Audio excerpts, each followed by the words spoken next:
ามข่าวที่นำเสนอไปแล้วได้ที่ www.thainews.prd.go.th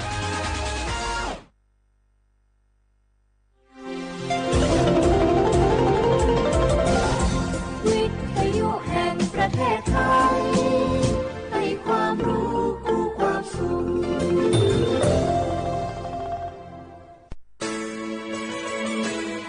สถานีวิทยุกระจายเสียงแห่งประเทศไทยจังหวัดเชียงใหม่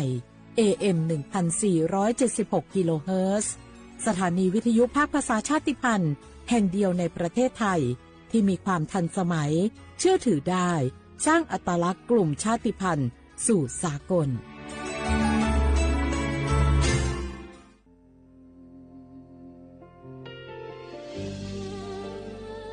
พระเสด็จสู่แดนสวงไทยทั้งปวงน้อมสำนึกในพระมหากรุณาธิคุณตราบนิรันดร์ข้าพระพุทธเจ้าข้าราชการและเจ้าหน้าที่สถานีวิทยุกระจายเสียงแห่งประเทศไทยจังหวัดเชียงใหม่กรมประชาสัมพันธ์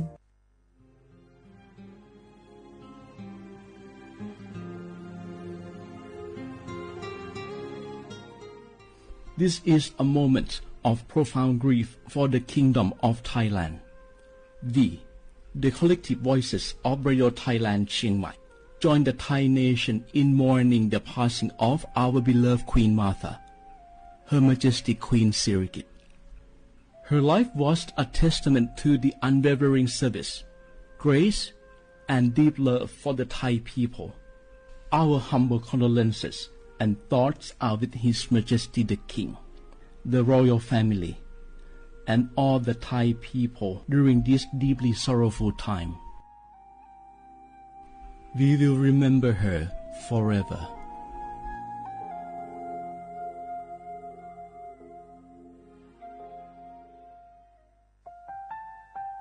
วานูลิซูชีแท้มีคนแนวจามาอามุสานีมาอาคือที่ลีสร้างโง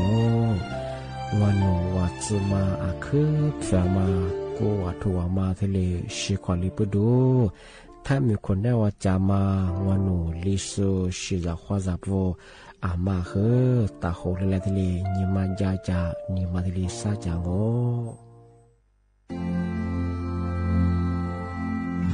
รากฐานสังคมไทยตั้งแต่อดีตจนถึงปัจจุบันเคารพเทิดทูนสถาบันพระมหากษัตริย์เป็นศูนย์รวมจิตใจที่เหนียวแน่นของคนไทย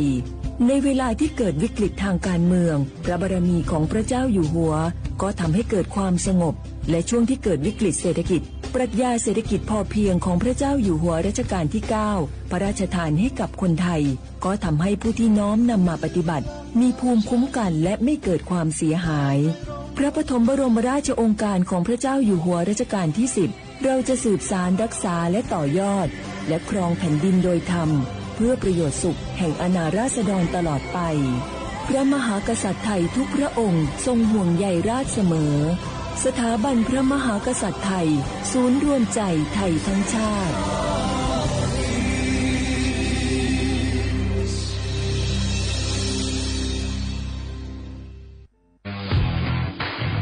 รัฐบาลไทยประกาศสงครามสแกมเมอร์รัฐบาลจึงได้ประกาศสงครามกับสแกมเมอร์ในฐานะที่สแกมเมอร์เป็นวาระแห่งชาติและในวันนี้ผมก็ได้ใช้โอกาสนี้มารายงานความคืบหน้าและเน้นย้ำถึงสิ่งที่เราต้องร่วมกันทำต่อไปรัฐบาลได้จัดตั้งคณะกรรมการอำนวยการป้องกันและปราบปรามอาชญากรรมทางเทคโนโลยีขึ้นมาโดยมีผมเป็นประธานด้วยตนเองเพื่อให้ทุกหน่วยงานทำงานไปในทิศทางเดียวกันเราได้มีการลงนามบันทึกความเข้าใจระหว่าง 15 หน่วยงานหลักทั้งภาครัฐและภาคเอกชนตลอดจนสถาบันการเงินเพื่ออุดช่องโหว่ทางการเงินและตัดเส้นทางเงินของกระบวนการอาชญากรรมเหล่านี้ให้สิ้นซากรวมพลังคนไทยต้านภัยสแกมเมอร์นายอนุทินชาญวีรกูลนายกรัฐมนตรี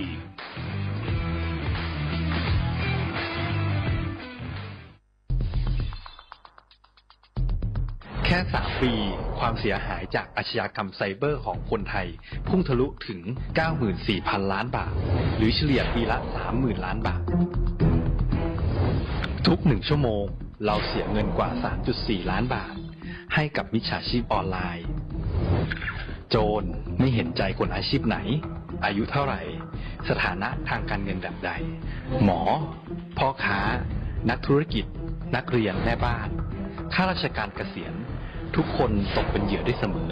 และวันหนึ่งอาจเป็นคุณหรือคนที่คุณรักเพราะจุดอ่อนร่วมของเหยื่อคือความเร่งรีบ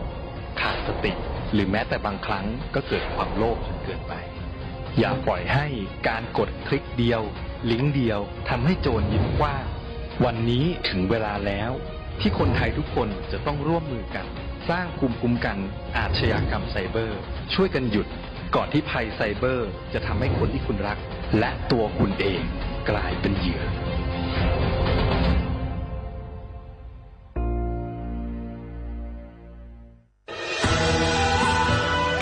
จากศาลากลางจังหวัดน่านหลังเก่าพัฒนาสู่การเป็นศูนย์การเรียนรู้นันทศิษย์ป่าคารโดยมูลนิธิรักป่าน่าน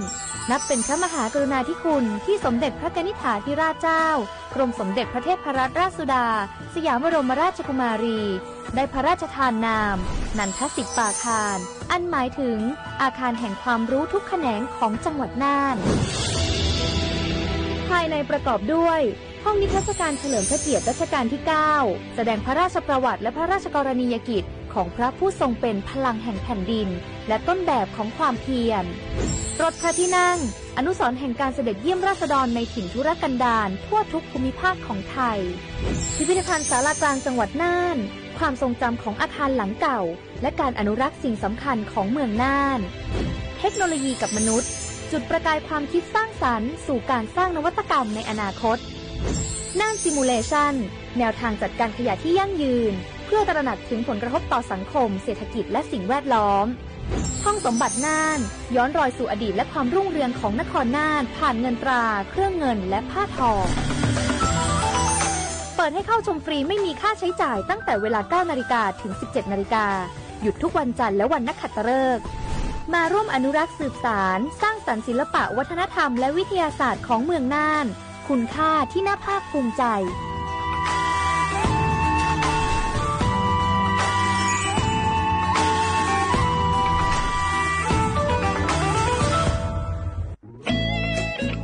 เสียงของท่านมีความหมายต่ออนาคตประเทศการเลือกตั้งคือโอกาสสำคัญที่ประชาชนจะได้ร่วมกำหนดทิศทางบ้านเมือง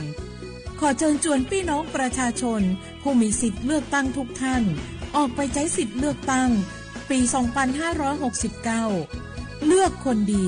เลือกผู้แทนที่ตั้งใจทำงานเพื่อประโยชน์ของประชาชน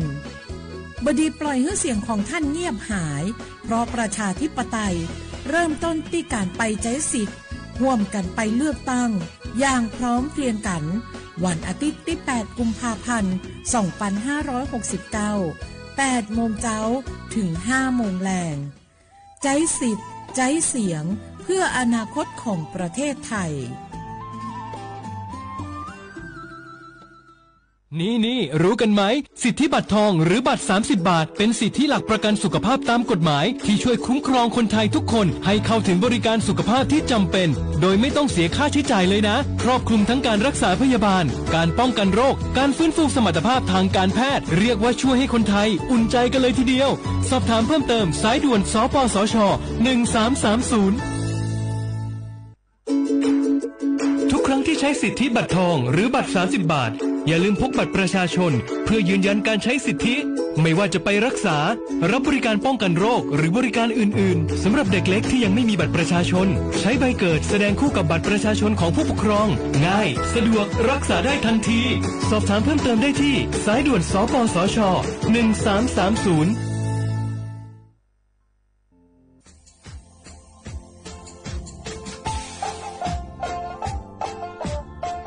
นาถึงมาปีมาซื้อจีนชมังโงมัญญาคณะรัฐมนตรีไงมีมติย่างกว่าอยู่หัวมองเมื่อเหื่อยกุลาซื้อหาหนีซื้อกูยังไง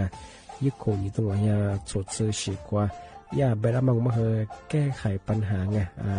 สถานะอาทิตย์ยังเหื่อสารชาไงเอาถ้ามีคนเนี่ยว่าจะส่งไง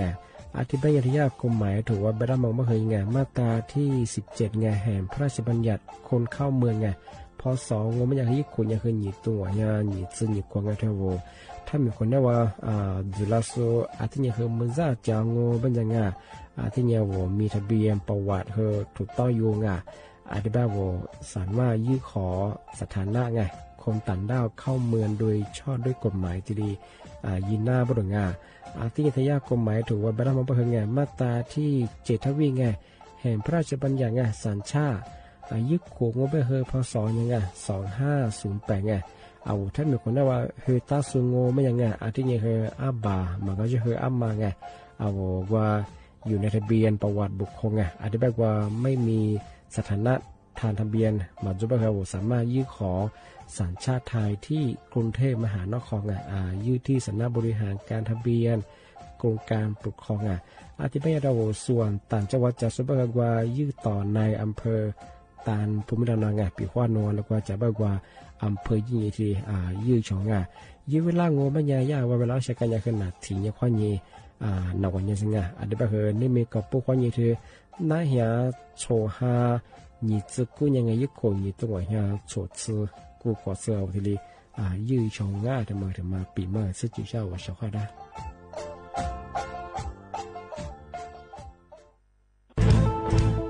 เชียร์ว่าบุกอามาสนใจลงโฆษณาทาสถานีวิทยุกระจายเสียงแห่งประเทศไทยจังหวัดเชียงใหม่เอาสถานีวิทยุของมันยังยี่เสียคือเสืออาทิเยยี่สัญญาว่าคือหุยยาคือยิบเป้งเธออยู่พื้นที่จังหวัดเชียงใหม่ยังอาทิปัญญามาสนใจลงโฆษณาช่องของปัญญาติดต่อที่สวทเชียงใหม่ยิบเบอร์โทรปัญญาคือ053-276-0685อาทิเย092-246-8579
苏是比他无了木了点嘛做你苏对的个看做不到来过你马上的你过来过做啥做过他别来过你过呗路边我他别来过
เสียความเวลาเขาคว้างอามาซา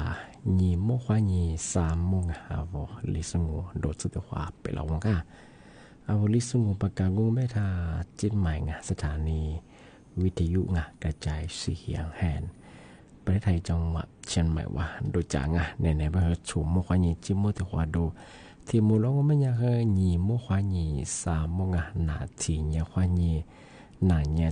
ทีนี้เรียนตัวอย่างในที่เจที่มูลที่เจงที่เราวิทยุว่า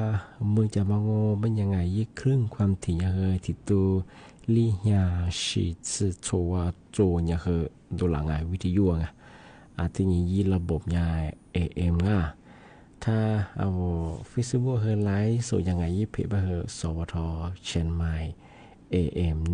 1476กิโลเฮิรตซ์เลยไลฟ์สดยังมาในที่ขวาที่มุมเราที่ขวาเลยตัวอย่างนี่เมที่ยังงเป็นยังลิสูบังโอเป็นยังซึ่งยี่ห้ากูยังไงนี่เป็นยังมากทุลายยี่ยุคยี่ตรงหัวยาชุดสกุโคไทยบังเป็นยังยี่ที่จังที่ห้ายี่จะสิ่งนี่เป็นยังมากนายยี่ที่ยังมาหัวงที่ห้านั่นยี่ที่ยี่อันนี้เมที่มุลเราชอบดมาปีมากที่สุดจริงใช่ไหมงงยังสายาสำนักงานตำรวจเคยถือมาประกาศแจ้งเตือนผู้รับผิดชอบมาคือจะมองมาสายว่ากลุ่มมิจฉาชีพลัดโชมาคาโซกูแต่สุดบ้าคือก็ยังมียังมาคือก็ยังเกิดยังบ้าคือบางทีเขาที่ไปปีมากประกาศจะบางคนเคยติดกระทบบ้าโว้ยี่เขาเหมือนเชื่อผมว่าตัวนี้บ้าคือเอาเวลาที่คือหลังมาคือเป็นยังไงเจ้าหน้าที่แบงค์ห้องเป็นยืดสู้หุ่นโจงช่วง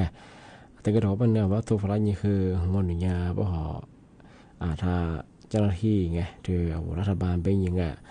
มาใส่ข้อมูลตัวสอยละเป็นยังว่าตัวฝรั่งนี่ข้อมูลเดียวมาเขาบอกอุ้ยเจ้ามาตรงเมียเสียเมียจวงบ่คือช่วงมาคือเนี่ยที่เนี่ยจามงปีว่ามาซื้อว่าทุกฝรั่งนี่คือยึดข้อมูลส่วนตัวจากกูเดียมาบางอย่างคือว่าโอ้เจ้ามาตรงกูเลยเป็นยังมาคือจะยิ่งมาเนี่ยมาสังเกตว่าหลักสมคาสุว่าขึ้นยังมาอย่างเช่นตัวละมาคือสมองตีที่เสียงบางโง่เป็นยังบางอย่างสำนักงานตำรวจหรือมาปีเมื่อที่แจ้งอย่างหรือบางโง่เป็นยังช่วงปีว่าโอ้เธออย่าพี่อย่ามีแบงว่าหมดสมแบงจะสมแบงตัวสมแบงยูสมแบงที่นี่จะดูเยอะไปเหรอลานี่ชัวร์ละมาว่าลาก็ยีลาเป็นยังปีว่าผู้ที่ชื่อพอมองเป็นยังมาคือโทรแจ้งที่ยินหน้าไม่ใช่ไงจากงานอย่าไปเหรอแบบนั้นว่าโทรแจ้งว่าจะโนยีระวังเหรอที่เรียกว่ามาสบรุงยี่ว่าถึงบางงงเป็นยังไงยี่บุตรยังคือสายด่วนบางอย่าง1386แต่บางอย่างคือลิจิมุติลิโทรแจ้งนับรองปีว่าโนจะจำแบบอะไรความเป็นยี่วุส่วนไปจะส่วนไปยี่ชาส่วนเป็นบางอย่างคือก็ถือมาจากยี่ก็ดูแบบละก็ชัวร์ละละชีละแบบที่ลิโทรแจ้งชาวบ้านมายี่บุตรสายด่วนที่ถึงบางงงเป็นยังกว่ายี่แอปทันเราคือที่แจ้งยินหน้าบริษัทของเอาไปคว้าโทรศัพท์มือถือส่วนกว่าที่ยี่แอดทันนั้นมาจะบอกว่ายืแจ้งควายหน้าบริษัทนี่มาสมัยเดี๋ยวว่างงไม่ยังมันก็ชื่อว่าเว็บไซต์เว็บไซต์สำนักงานปสบางอย่างคืออย่าพี่มีตัวกว่าชื่อส่งมาให้ยินที่แจ้งหน้าบริษัทโทรแจ้งบริษัทของมันก็ชื่อก็ดูว่าญาติสำนักงานสำนักงานปปสยี่คือที่แจ้งยังคือดาวมาชงที่ถึงบางคนไม่ยังคือมันก็เชื่อว่าส่งจดหมายถูกเพียงว่าโบยังที่ร้องเรียนที่ยินหน้าบริษัทตู้ไปสินิงาน123แต่มาคืออะไรยังว่าจะดีจุดสิ่งที่เรียกแจ้งนั่นมันที่บ้านยังชงวิว่ามาพร้อมหมอเบอร์ที่ถูกแจ้งชาวบ้านชงจะมาปีเมื่อสิ่งช่างเพราะงั้นที่ถึงบางโง่เป็นยังไงทำไมแต่เชื่อคืออาบาติมบางโง่เป็นยังไงเรียกว่าวันที่8 วันที่8นี้ว่าคือไหนนี่มาตัวงานในแหนแปะมุขวันนี้คือมือเขืองหัวมุดสงะอาวุธถ้ามีโซหลัดโซเซอร์มาเลือดตายยังมาที่เดือดจ้ะที่แบงงอมันยังเฉพาะงามาคือทำไม่ได้งาอาวุยีสัญชาติไทยจูสูงอาวุธใบบินจูสูก็คือลุยสิทมาเลื่อนหน้างยืนหน้าก็คืออย่างมาคือนี่ใช้สิทธิเบย์บริสุทธิ์ของงาที่แบงงอมันยังอาวุธเวลาก็คือในแหนแปะมุงในแหนแปะมุขวันนี้มือเขือหัวมุดสงะด้วยนี่หาเฮียนี่อย่างมั้งแต่มาไหนอย่างนี้มาตัวงาที่เป็นชาวพิพาโนลิติเกมาจากอโลยิมเมรกวัดกูยินทีเลยเลือดตั้งจองาที่มาคือวันที่8ที่มางาที่นี่หาเฮียอย่างนั้นแน่แปะมุขวันนี้มือคือหัวมุดสงะที่เป็นแม่กูที่นี่มางาเอาไว้เลือดตั้งสงบปัญญาเอาตัวมายิทูพิชากว่าการกระบายยามงอตัวคือซาเพียว่าโรงชงงานอันนี้เป็นกูที่นี่คือว่าคือตัวความปีมากจังกันซาเพียมันก็คืออะไรสิ่งอะไรบ้างไงยูถึงว่าคือสีเขียวไงว่ายี่นี่สิ่งไงยิ่งเช่นว่าคือว่าปีฟ้าจากว่ายี่เขตตัวสิ่งไงปีฟ้ามาปีฟ้างอเบิ้ลหนึ่งว่าคือเข็บสาวหรืองอมาคือว่าพัดเอาแต่ละผ้ามาคือยี่ต้นแทงว่ายี่เขตตัวสิ่งไงเอ็นมาว่ายี่เขียวว่าเลื่อยมังอ่ะที่ว่ายี่นี่สิ่งมังอ่ะนี่มาถึงมังโง่ปัญญาว่าสีชมพูไงสีชมพูว่ามาบอกว่าพรรคการเมืองเอารัฐบาลเอายิมาเล่อะไรเช่นพรรคการเมืองอะไรที่ว่าเซินชาอะไรที่ว่ายี่สิบเป็นคนยี่สิบไกลช่องงานมาคือยี่เพียรมาไงสีชมพูไงซาเพียรที่เพียรมาโง่ปัญญาก็ย่า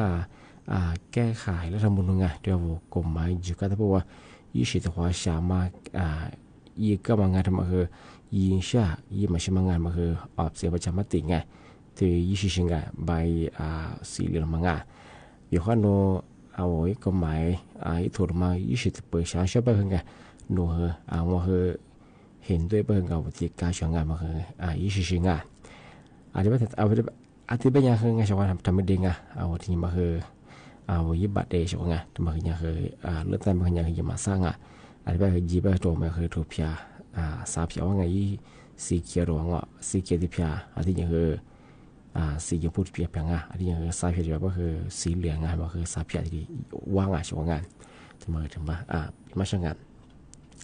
ที่ถึงมังไม่ยังปีขว้ากูถึงยังมังเอาเลือดใต้ถึงยังมังก็คือเอาลาโซฟูบะเกยนี่ยาลาซื้อจะมังเอาบริการซื้อสีมันคือมาคือผิดกฎหมายยังไงเอ็นมายาสำนักงานกกตคือที่แจ้งฝ่ายช่วงงานมาพบว่าคือถูกใจช่องงบประมาณแบบนั้นคือยิ่งเล็กสูงยิ่งเงินรางวัลคืออะไรอย่างยิ่งล้านสมมุติที่ล้านบาทคือรางวัลรับรางวัลที่เป็นอย่างที่บอกว่ายิ่งสมัครสูงเอาพรรคการเมืองไปยิ่งสมัครสูงคือเปียกว่าโนบะสุรเกยยิ่งเนี่ยสื่อจะเป็นอย่างที่ยิ่งเชื่อว่ามังสุพรรณยังไม่ได้เป็นอย่างฝ่าฝืนยังคงฝ่าฝืนยังไม่อย่างคนแบบคือที่โคก็ยังคงว่าโคสุดเบลงโคจะแบบคือ你们把话你和提下次的可咋不能忙就和和别我可到现在他们和我的干涉些嘛这边小朋友比花过天嘛嘛这是怕我不和我的头见小他们比嘛在实际上这边过天嘛嘛和他们的就嘿哈你嘛和男人的嘛这嘛和你个的才是乐大也小朋友 noอะไรที่บอกว่ายี่จะใช้บ่เหรอนึกว่าซื้อจองที่เป็นยังไงมาสักเฮือนนะกว่าแต่ว่าช่วยฟังช่วยช่วยบ่เหรอบอกว่านี่ผมบอกว่าจัดที่โตเมื่อที่โตมาเหรอแต่ฟูบ่เหรอเดี๋ยวฝรั่งช่วยที่ว่าแต่คนเล่นนั่นยัง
ตียังไงทำมาจะเชื่อเอาเชื่อว่าทำมาปีมากกับที่สตาร์ทจะงานทำมาชุดไม่ใช่นะก็เราคือเนี่ยแต่ควายอะไรที่นี่ควายปีมากประกาศจะงานมาสารยาแต่มาแจ้งฟลามาบ้างเอามีเรื่องจะสู้กันเอาชาวเกษตรกรนี่ฮะที่นี่ควายคือสาหางสาหา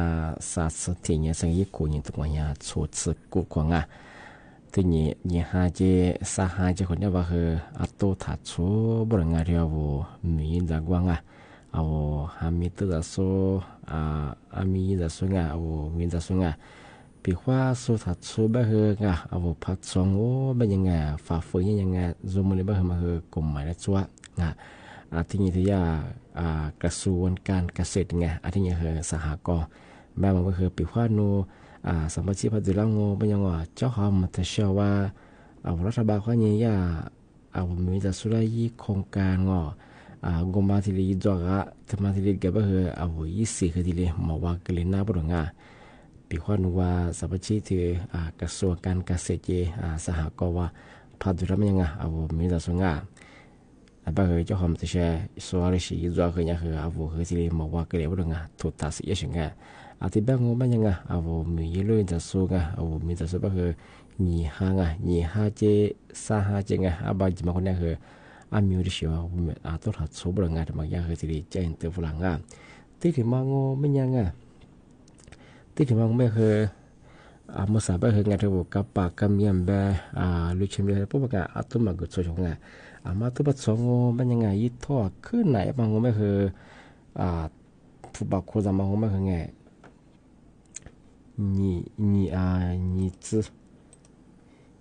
你蓝把吃扩张这就是湖北边嘛，人和来年你吃可吃不了小嘛，一拖ขึ้นไหน嘛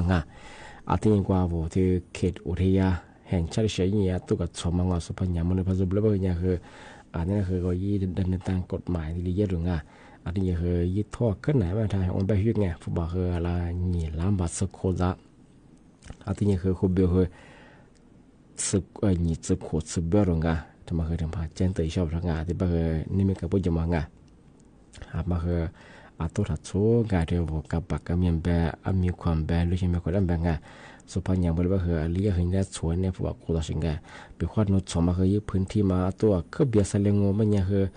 มีอะไรที่ห่อซื้อสเลบคือสวยกูหมายตัวสิงไงที่โคความเนี่ยคือสึกขวดสึกเบลชงไงบางเนี่ยคือตัวสมมายึดพื้นที่มาคือไม่เอาสวยแบบคือสุดที่นี่แบบคือนั่นคือเรียกว่ามีคนสึกเบลบางที่นี่ผู้ว่ากูจะมาคือจงก็คือทั่วขึ้นไหนมันเนี่ยคือคูบีแบบคือนี่สึกขวดสึกเบลที่นี่คือกูจะมาเนี่ยคือนี่ล้ำบาดสักคนจังชงหรือว่าคือนี่มีกับพวกยังไงว่าหาสักส่วนตัวมากับส่วนที่เรามีเรื่องจะสมบัตินี่สุดที่นี่หาคนยังคือสาหัสไงมีอะไรที่เชื่อไงตัวมากับส่วนบางงานเป็นคนโนสาจีอนุกรเป็นคนโนสหกรณ์ที่สหกรณ์เกษตรว่าที่เชื่อว่าที่เราเจ้าของที่เชื่อรัฐบาลเขาเนี่ยมีแต่สุดท้ายโครงการ20ก็มายึดจอทำมาเกิดว่านูเฮลามาว่าที่กินน้ำปรุงงานมาเกิดมาเจติช่างงานที่ว่ามาหาตัวสุดของงานที่เป็นอย่างนั้นนี่ไม่คือวันนี้การเลี้ยงส่งที่บ้านไงหนีเมื่อวานยังคือ3เมื่อวานมาสักที่ชวนที่บ้านอยู่แล้วกูหลงที่บ้านนับปีมาบางที่ละจอดบ้านสั้นในงานชมเมื่อวานนี้คือเจ้าเมื่อวันความหมดและความชอบของงานนี่ไม่เอารายการเลี้ยงส่งประกาศกุบัตรเจ้ามาได้งานสถานีวิทยุกระจายเสียงแทนประเทศจังหวัดเชียงใหม่ว่าดูยังไงวิเครื่องความถี่บ้านวิทยุยังไงยี่ระบบบ้านAMที่ตัวนี้是自主后个做เนี่ยคือตัวหลังวิทยุว่าขอท่านนาสุดาคือผมมองข้อความสวัสดีครับ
สมาชิกสภาผู้แทนราษฎรพุทธศักราช